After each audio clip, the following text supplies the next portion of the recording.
Halo pecinta Bravos di mana saja Anda berada, kita jumpa lagi dalam program Visi Indonesia Baru. Kali ini kembali menampilkan sebuah webinar yang diselenggarakan oleh Universitas Paramadina.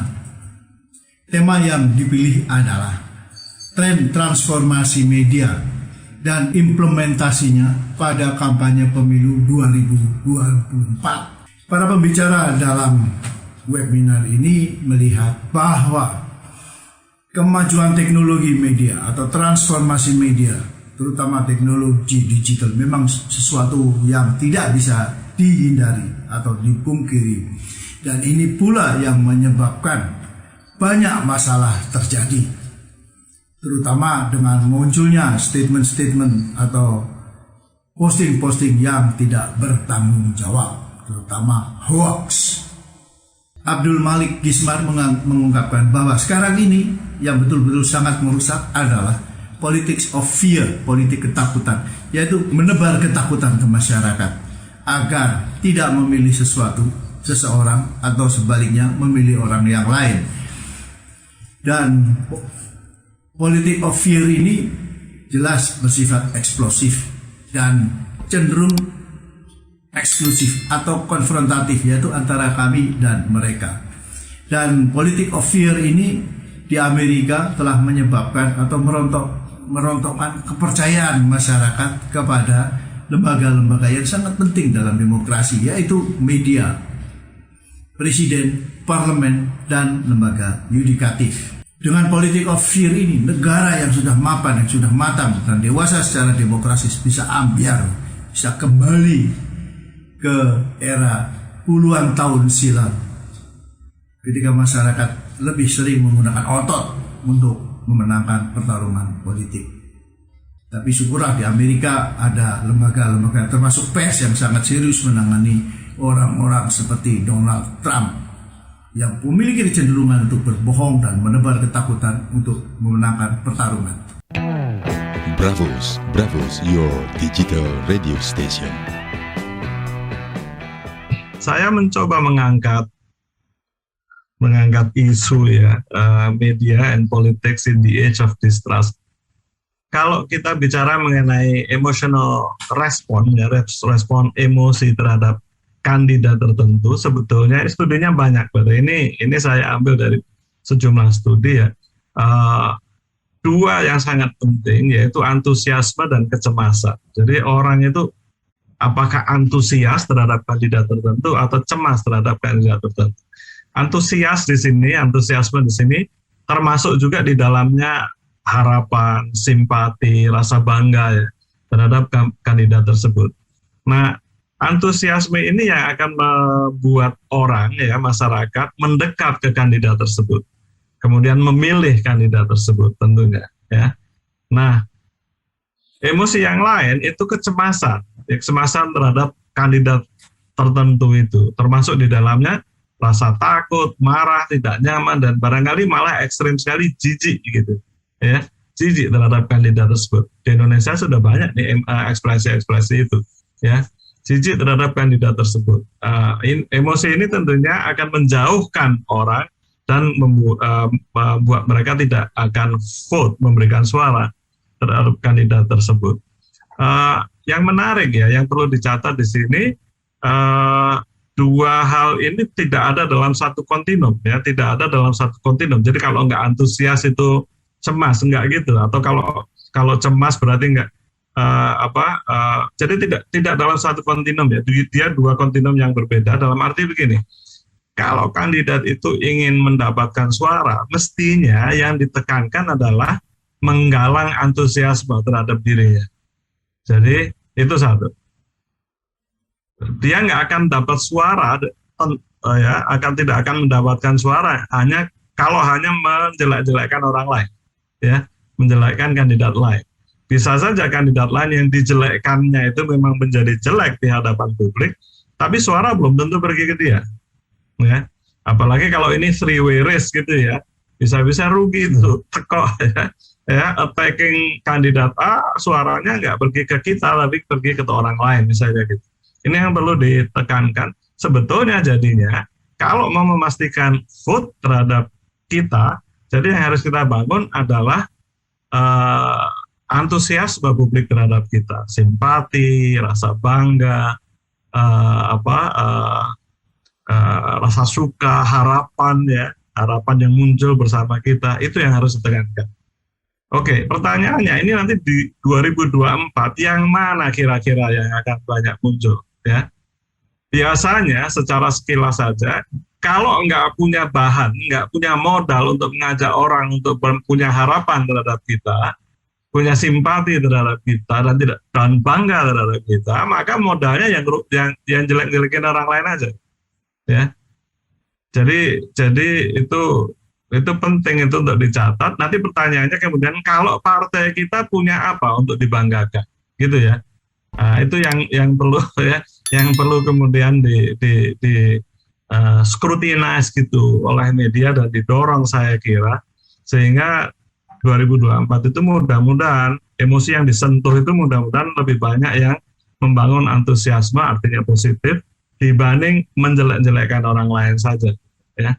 Oke, ini dasar, ini premis awal yang dari yang mendasari nanti seluruh pembicaraan saya. Ini laporan dari The Edelman Trust Barometer ya. Trust Barometer ini macam-macam ceritanya sih. Satu aja yang saya ingin tekankan di sini adalah bahwa hari ini di dunia ini global ya, Indonesia termasuk di dalamnya. Global ya, secara global itu distrust, ketidakpercayaan itu tuh menjadi emotional default-nya, society's default emotions. Jadi default-nya itu kalau dapat informasi atau berhadapan orang baru itu nggak percaya dulu gitu, distrust. Jadi emotional distrust ya, emotional default-nya itu distrust. Ini ya. Ini studi besar dilakukan di 28 negara, lebih dari 36.000 responden, sekitar 1.150 plus responden per negara. Ini kira-kira kalau di random gitu mungkin, ini kira-kira random ya ininya ya, studinya. Jadi seperti ini. Sekali lagi, distrust itu default emotions masyarakat hari ini. Ya, nggak percaya dulu gitu ya. Nah, ini dasarnya. Yang menarik ini, yang paling nggak di-trusted itu 3 di ujung itu, ya. Government leaders, journalists, CEOs, itu nggak dipercaya itu, ya. Yang paling nggak dipercaya itu, ya. Jurnalis itu sekarang ya in that kind of positions. Jadi dalam Edelman Report ini kalau di atas 50 itu distrust, ya. Distrust itu. Jadi ya, government leaders, jurnalis, CEO. Masyarakat tuh secara umum lagi global. Ini sebetulnya Indonesia perlu di studi lebih detail juga tentang ini ya. More convinced we are being lied to by societal leaders. Jadi orang yang percaya ya jurnalis dan reporter itu misleading, lied ya, bohong gitu itu 67%. Kalau government 66%, business leaders 63%. Orang nggak percaya nih, ya. Jadi 67%, 66%, 63% orang itu percaya bahwa, ya, jurnalis, my country atau business leader itu purposely trying to mislead people. Ini environment, ekosistemnya di iklimnya seperti ini. Barangkali ini nggak bisa dilepaskan juga ya, tidak bisa dilepaskan dari ini. Kita bicara media, sosial media dalam satu paket ya, barangkali agak berbeda, tapi untuk sementara ya oke dulu ya, nggak apa-apa dulu, nanti bisa kita diskusi lebih detail mengenai what's the difference between media dan sosial media. Tadi Mas Prabu sudah mulai menyentuh, tapi tidak bisa dilepaskan dari konten-konten yang spreading online. Ini contoh aja di dalam saat pandemi ya, infodemic yang beredar itu luar biasa, ya kan, makanya disebutnya sampai infodemic ya, sama-sama virusnya pandemic, informasinya infodemic gitu. begitu buruknya juga gitu. Dan isinya macam-macam, ada misinformation, disinformation, malinformation. Begitu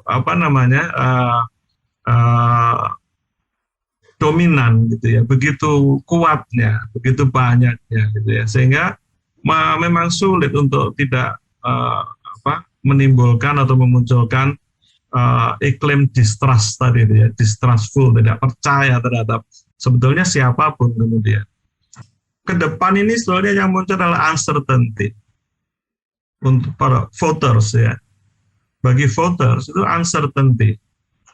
Di tengah-tengah age of distrust tadi itu yang muncul uncertainty, ketidakpastian. Sekali lagi kita hidup di dalam masa yang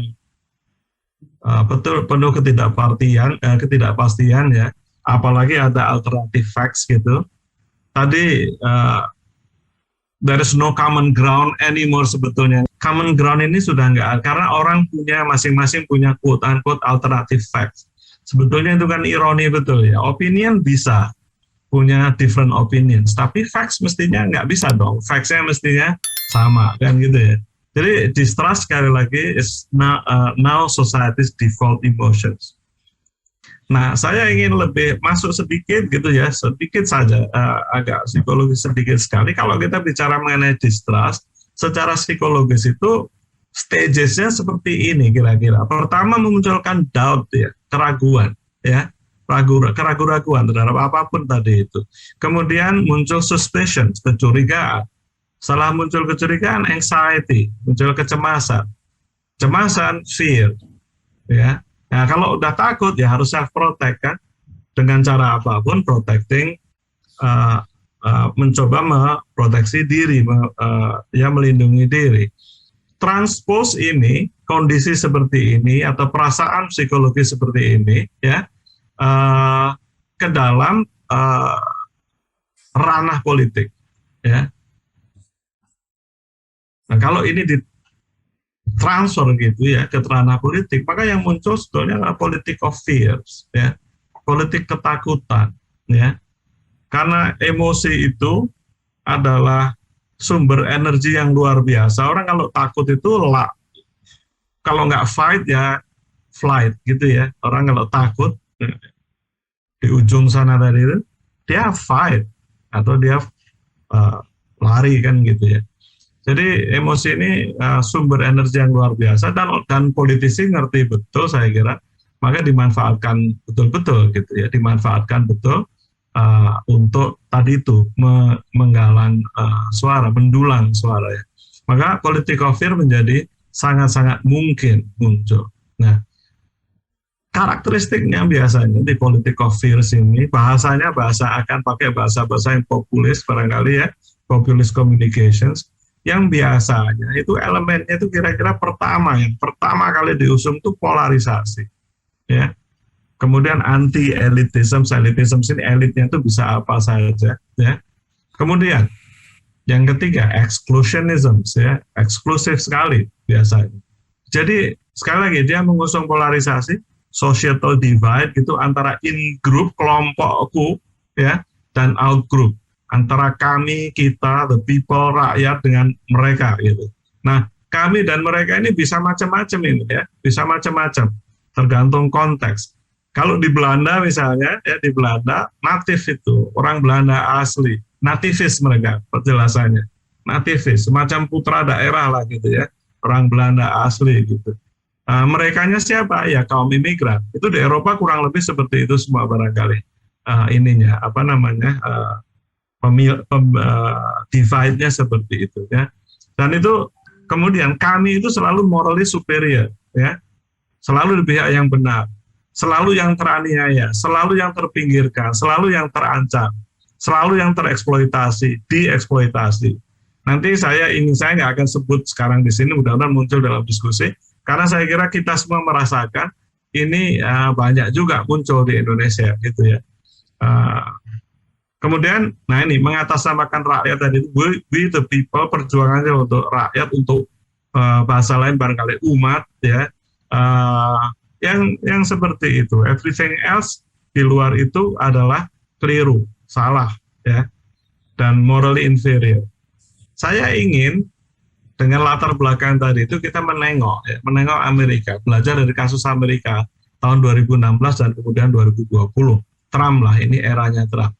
Jadi kalau di Amerika itu secara tradisional seseorang itu harus memiliki quote-unquote kepantasan gitu ya untuk menduduki jabatan politik, apalagi presiden. Artinya orang itu harus knowledgeable, harus commanding, harus kompeten, harus dignified, serius dan konsisten. Itu tradisionally seperti itu. Ya. Nah, tahun 2016 ini yang menarik. 2016 dukungan dan hormat terhadap institusi politik itu tergerus tajam. Tergerus sangat tajam. Jadi ini catatan saja. Tahun 2016 itu most American don't have much confidence in media. Jadi tahun 2016, sekitar tahun 2016-an, itu masyarakat Amerika nggak percaya sama media, nggak percaya sama institusi kepresidenan, ya, Kongres, Supreme Court bahkan, ya. Hari ini lebih seru lagi, Supreme Court itu diprotes kanan kiri, ya, Supreme Court, ya, jarang betul itu sebetulnya. Bahkan sekarang Supreme Court Amerika itu dibarikade kayak apa namanya benteng gitu. Supreme Court Justice-nya, Hakim Agungnya bahkan diancam gitu, ya, bahkan diancam untuk dibunuh baru seminggu yang lalu gitu, salah satu paling tidak. Institusi yang dipercaya, ya, yang masih dipercaya cuma militer, ya, military, police dan small business, ya, yang sekitar di atas 50%. Kemudian overall ranking, ya, itu dalam semua aspek tadi itu lebih rendah dari sekitar 10 tahun yang lalu. Jadi ada lompatan ketidakpercayaan. Kemudian sebagian besar orang Amerika juga tidak puas, ya, dengan bagaimana negeri ini dijalankan tahun 2017 studi. Kemudian most American juga merasa, ya, bahwa negaranya itu jalan ke arah yang keliru gitu, yang salah gitu. Nah, dalam iklim yang penuh distrust ini, politik of fear dan populist communications berjaya luar biasa. Meski biaya sosialnya nanti kita lihat sangat-sangat mahal, luar biasa mahal. Mereka struggle luar biasa hari ini untuk mencoba mengoreksi kerusakan-kerusakan yang muncul oleh karena the political fears ini. Muncullah orang seperti Trump. Trump itu kan kalau dengan standar kepantasan yang tadi itu udah nggak pantas banget gitu. Ini saya ambil memang ini agak ekstrim, tapi sebetulnya lumayan faktual itu yang disampaikan di sini. Ini memang dari salah satu pamflet anti Trump, ya. Tapi Trump itu lihat itu listnya itu panjang banget dia, sudah nggak pantas banget. Bahkan kalau nggak dipenjara aja masih untung sebetulnya Trump itu, ya. Tapi dia ini sangat-sangat tak pantas lah jadi presiden, ya. Saya nggak perlu sebut lah, Anda Ibu Bapak sekalian bisa membacanya, ya, seperti ini. Tapi lihat ini kemudian, ya, ingat ya, iklimnya tidak percaya pemerintah, tidak percaya elit yang memerintah sekarang, ya. Perlu orang baru dari luar, ya. So the best choice for the president itu satu God, dua Jesus. Kalau nggak ada dua itu siapa? Trump. Jadi Trump itu dijadikan alternatif ya dari Tuhan atau Yesus dalam hal ini. Ya. Jadi dan orang yang nggak percaya, ini kita bisa lihat kan, ini datanya dari mana, kubu mana yang mengusung ini. Trump itu didukung oleh kelompok evangelical, ya, evangelical Christian secara sangat luar biasa gitu. Jadi di luar ini keliru pokoknya. Ini saya ingin melontarkan gambar-gambar untuk memberi nuansa, ya, supaya kelihatan betul gitu. Jesus for Trump, ya, divide-nya tadi, diskusi antara setan dengan kalau Clinton wins, ya, if I win, Clinton win, itu katanya setan. Yesus bilang, no, not if I can help. Lawannya digambarkan sebagai, ya, dekat dengan ISIS gitu. Coba Presiden Amerika kong kali kong sama ISIS, ya. Ini disebar di Alex Jones, ya, sangat berpengaruh. Outlet hoax yang luar biasa berpengaruh. Ini divide, sekali lagi tadi divide, tapi divide-nya terhadap elitism ya. Trump datang untuk membersihkan swarm, rawa-rawa Washington, elit-elit Washington itu. Swarm dalam bahasa Amerika itu konotasinya isinya buaya, ya. Itu di situ ada buaya, ada tikus segala macam, dan di dalamnya ada Hillary Clinton, ada siapa namanya, Paul Ryan, ada Podesta, itu semua elit-elit Washington katanya. Ini perlu dibersihkan. Saya yang akan membersihkan. Ini total lies, ya, kebohongan yang luar biasa nih. Lynching of non-Christian, non-Muslim di negara-negara Muslim misalnya, ya. Kemudian yang tadi itu Trump waktu 9/11 tadi itu orang-orang Muslim di New Jersey di seberangnya World Trade Center itu nari-nari, itu semua tentunya nggak benar, tapi itu dipakai. Ini kalau Bapak Ibu familiar dengan Amerika, ini Confederate flag, ya. Confederate flag itu benderanya kaum segregasionis, yang dalam hal ini hari ini konotasinya itu white supremacist, ya. Trump for 2016, this is the real America, ya, real America. Dan by the way, mereka kencang banget, don't educate me, ya, don't educate me. Ya. Jadi upaya-upaya untuk mengatakan itu Anda rasis dan sebagainya, just don't educate me, ya, on this. Ini masih ya contoh saja gitu ya. 19 Muslim immigrant, salah banget, yang bunuh, yang nyerang itu bukan imigran gitu kan ya. Tapi ini yang beredar ini. Jadi anti imigran muncul luar biasa. Jadi semua keterpurukan Amerika itu karena imigran, karena orang Meksiko kayak gitu-gitu ya, yang Muslim dan seterusnya, di-blame seperti itu. Dan itu generating fears tadi itu, generating fears yang luar biasa. Dan Demokrat itu diasosiasikan, ya, membiarkan itu terjadi. Kalau toh tidak berpartisipasi, membiarkan hal itu terjadi. Kandidat lain ini, Trump dalam ini, yang akan menyelesaikan. Dan ujungnya nih, Christian konservatif for Trump. Ya. Divide yang luar biasa, if you are not with Trump, you are not with God, gitu ya. Kalau Anda nggak milih Trump, Anda nggak bersama Tuhan. Seterusnya. Saya mengambil Amerika sebagai contoh, karena Amerika itu the first democracy. Dulu ketika kita bertransisi awal menuju demokrasi, democratizing ketika itu, kita diajari, kita ini ingin transisi ini menuju kepada consolidated demokrasi. Demokrasi yang terkonsolidasi. Contohnya kayak apa sih demokrasi yang terkonsolidasi itu? Tengok Amerika gitu kira-kira ya, tengok negara-negara Eropa itu. Sekarang hari ini ya, negara yang 10-15 tahun yang lalu kita anggap sebagai mapan betul demokrasinya, itu porak-poranda, ya, porak-poranda oleh karena the politics of fears ini. Ongkos sosialnya luar biasa besar. Pertanyaannya, apa yang bisa dilakukan sebetulnya terkait dengan media? Apa yang bisa dilakukan oleh media sebetulnya, ya, dan oleh kita semua? Ya sederhananya dibang, pribang, dan fact check gitu ya. Dibang itu pokoknya kalau ada berita yang salah dan sebagainya itu ya dibuktikan itu salah. Kalau pribang itu sebelum muncul berita-berita yang salah, berita yang benar dikeluarin dulu gitu. Kemudian fact check, saya kira ini yang terakhir ini fact check ini kalau di konteks Amerika itu dilakukan oleh Washington Post sebetulnya. Setiap ucapannya Trump, setiap pidatonya Trump, ucapannya, Twitternya itu di fact check. Dan itu selalu, makanya Trump itu tercatat punya sekian ribu kebohongan gitu ya. Hampir semua yang dia sampaikan dicek dan kebohongannya ditunjukkan. Dan kemudian itu disebar. Dan itu saya kira efektif untuk membuat Trump itu ya stay, hanya pemilihnya Trump itu nggak berkembang ketika dia jadi presiden, bahkan tergerus. Dan ketika 2020 election bisa dikalahkan. Apakah efektif itu ya, pribang, dibang, fact check tadi itu? Tapi harus disuarakan ya. Ini contoh kecil saja dalam satu studi. Ternyata hoax buster walaupun jumlahnya kecil itu matters gitu ya, punya pengaruh. Ini contohnya begini. Jadi di dalam satu chamber, dalam satu satu grup lah ya, dalam satu grup disebar di situ hoax, macam-macam hoax.